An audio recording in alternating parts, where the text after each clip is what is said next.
Welcome to the deep dive. Today, we've gone through a huge stack of neuroscientific research and cognitive studies, all on language acquisition. Yeah, and we've boiled it all down. We've boiled it down to what you really need to know. We are tackling one of the most demanding skills out there, learning a new language. It really is. And our mission today is pretty simple. We want to pull out the neuroscientific strategies that can cut down on the frustration and, actually speed up your path to fluency. It's a great mission because the science is so clear on this. Language acquisition, what researchers call L2 acquisition, it's just so much more than memorizing verb tables. Right. It's a whole brain exercise. It's a profoundly demanding one, yes. And I think that's the first big idea we need to unpack. This concept that learning a new language is a full-scale cognitive transformation, not just one little skill. Exactly. It's a multifunctional workout for your brain. When you start learning a new language, you're kicking off what we call cerebral plasticity. The brain's ability to literally rewire itself. Precisely. You're creating new neural connections, adapting old structures, and it demands this coordinated effort from your hearing, your vision, your memory, Everything at once. all firing simultaneously. It's intense. So it's not just one spot in the brain lighting up. It's a systemic overhaul. Okay, so if we want to study smarter, we first have to know where this is all happening. What are the main command centers? We can map out 4 principal areas. So let's start with Broca's area. Okay. It's located in the frontal lobe. You can think of it as the architect of your speech. Its main job is speech production. So forming the sentences. Structuring the grammar, formulating phrases, when you're trying to get your thoughts out into the new language. That's the part that feels like it just shorts out when you know the words, but you can't get them into a coherent sentence fast enough. That's the one. Then on the other side of things, what about when a native speaker is talking to you, say, 1,000,000 miles an hour? Yeah, the input problem. That processing is handled by Wernicke's area. It's in the temporal lobe, and it lights up when you're listening or reading. It's all about comprehension. Making sense of it all. Deriving meaning. So you have Broca's for output and Wernicke's for input. They're the foundational hubs. But both of those are kind of useless if the information just goes in one ear and out the other. There's a huge memory bottleneck. Which brings us to the third center, the hippocampus. The memory powerhouse. The memory powerhouse, exactly. It takes all that fragile, short-term info, the new vocabulary, the tricky grammar rules, and it works to consolidate it. To move it into long-term memory. Yes. Yeah. It's like the brain's librarian, Yeah. deciding what gets filed away for good. Okay, that makes sense. But what about the final piece? Say you speak a few languages. How do you stop your Spanish from bleeding into your French mid-sentence? That critical job falls to the prefrontal cortex. It's your executive function center, The CEO of the brain. basically. Mm-hmm. It handles your attention, decision-making, and, crucially for language learners, controlling interference. It's the traffic cop that decides which language gets the green light at any given moment. And that constant mental juggling is why being bilingual is such a good workout for the brain. A fantastic cognitive benefit, yes. So we've got this really sophisticated network. And it seems to follow a clear path to getting good. What are the stages the brain goes through to reach fluency? There are about 3 dynamic stages. The first one is the initial hurdle, which is just called initial processing. Okay. When you're listening or reading, your brain is using its working memory to hold that stream of information in real time, just so you can make sense of it. And it's exhausting. It is incredibly taxing. It demands very high focus. That completely explains why if you try to watch a foreign film without subtitles, you feel wiped out after 20 minutes. Your brain is just running at 100%. Exactly right. It's at max capacity. So if you manage that initial strain, you move on to stage 2, which is consolidation. Making it stick. This is the vital process of moving that information from, let's say, your temporary cognitive shelf into the long-term archives. And the science on this is clear. It happens primarily during quality sleep. Sleep. Not just more studying. And through varied contextual exposure. The more emotionally relevant the context is, the stickier that memory becomes. Which leads to the final stage, the holy grail for all of us. Automatic activation. Fluency. This is where fluency really begins.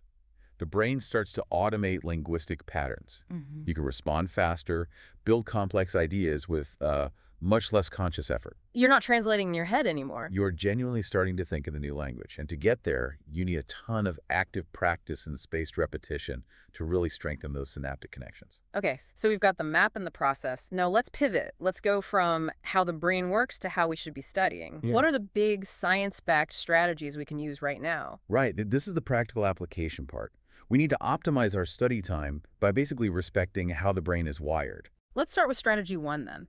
This idea of learning as more of a full body experience. Yes, you absolutely must embrace multimodal stimuli.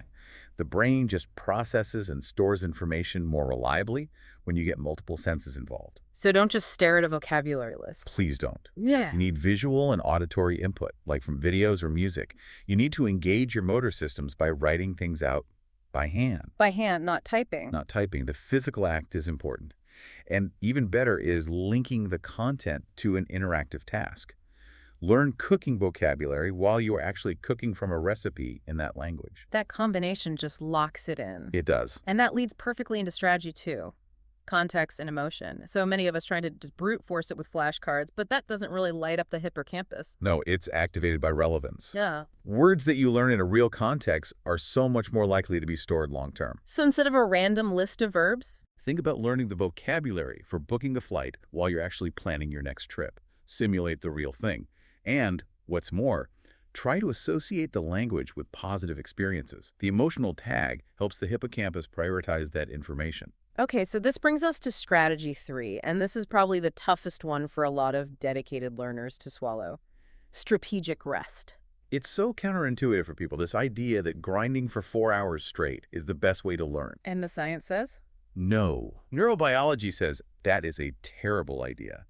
Studying for long, dense periods just leads to cognitive overload. Your retention just plummets after a certain point. Because the real learning, the consolidation, happens when you rest. It happens during rest and especially during sleep, so you have to use things like the Pomodoro method, 25 minutes of focus, then a 5-minute break, and make sure you get good sleep after you study.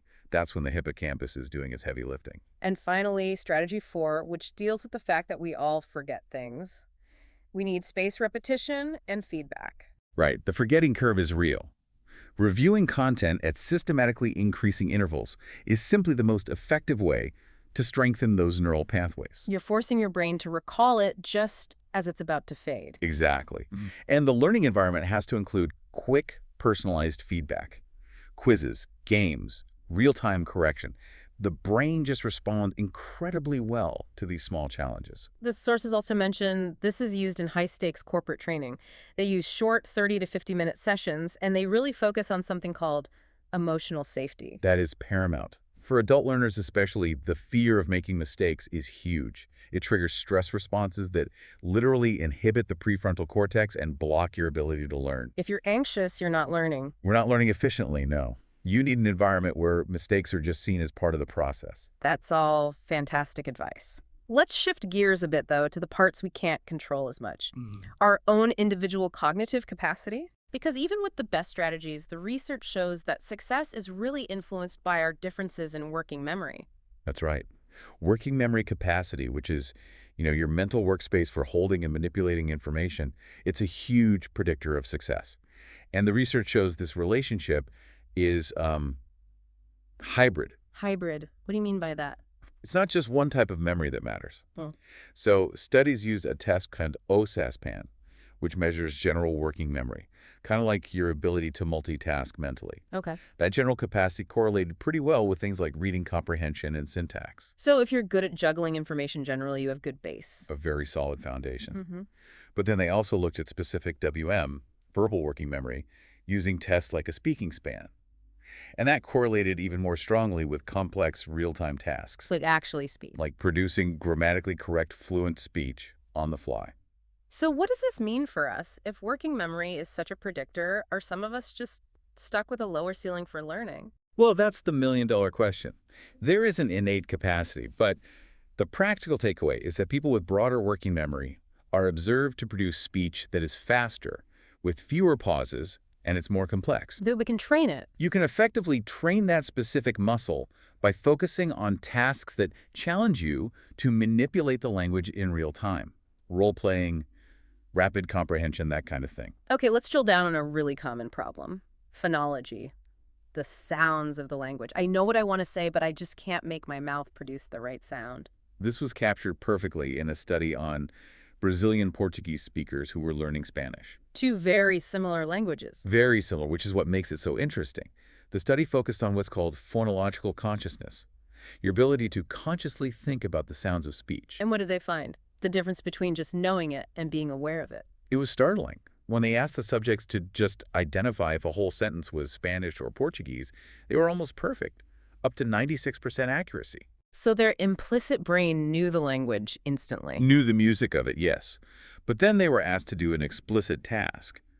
Listen to two words with very similar but different sounds, like the Spanish rolled R versus the Portuguese one, and say if the target sounds were equal or different. And? Accuracy plummeted, sometimes as low as 6%. Wow, that's a massive gap. Yeah. So they hear the orchestra, but they can't identify the individual violin. It's a perfect analogy. Yeah. It just highlights the difference between using a language and consciously understanding how it works. This led the researchers to a model called the RR model, Representation redescription. which basically explains how knowledge goes from being implicit and automatic to explicit and conscious. You're climbing a ladder of understanding. So what's at the very top of that ladder? What does the highest level look like? The highest level is called explicito 3. And it's not just knowing the right answer. It's the ability to verbally justify why it's the right answer, To explain the rule. to articulate why a word belongs to Spanish, or why a sentence structure is correct. That is deep competence. And the study found something really interesting about that level, right? This is the real kicker. In the study, children actually performed better than the adults at reaching this explicito 3 level. So all our adult overanalyzing can sometimes get in the way. It suggests that true linguistic mastery isn't just about speed. It's about the depth of conscious reflection you can apply to the language itself. That gives us a great way to tie all this together. So to consolidate the big actionable takeaways for you, the learner, here's what it comes down to. Lay it out for us. First, you have to maximize your exposure and make it relevant. Focus on context and emotion. Link the language to your real life. That helps your hippocampus do its job. Second, you've got to respect your brain's need for a break. Use strategic rest, use spaced repetition, and do not compromise on sleep after you study. Your brain is doing the hard work while you're resting. Third, acknowledge that working memory plays a huge role. Challenge yourself with real-time tasks to build that muscle and move from slow, conscious processing to fast, automatic recognition. And finally, remember that true competence isn't just speaking correctly. It's moving toward that explicito 3 level. Strive to understand why something is correct. That depth is what unlocks your full potential. It's really a roadmap built right from the neuroscience, pushing us away from brute force and towards, well, strategic efficiency. It really is. And as you continue on your journey, here's a final thought to chew on. Okay. We know that right now, the most popular teaching methods really emphasize social interaction, communication, cultural context. The communication-first models, right? They make learning more fun. They do, and they're valuable.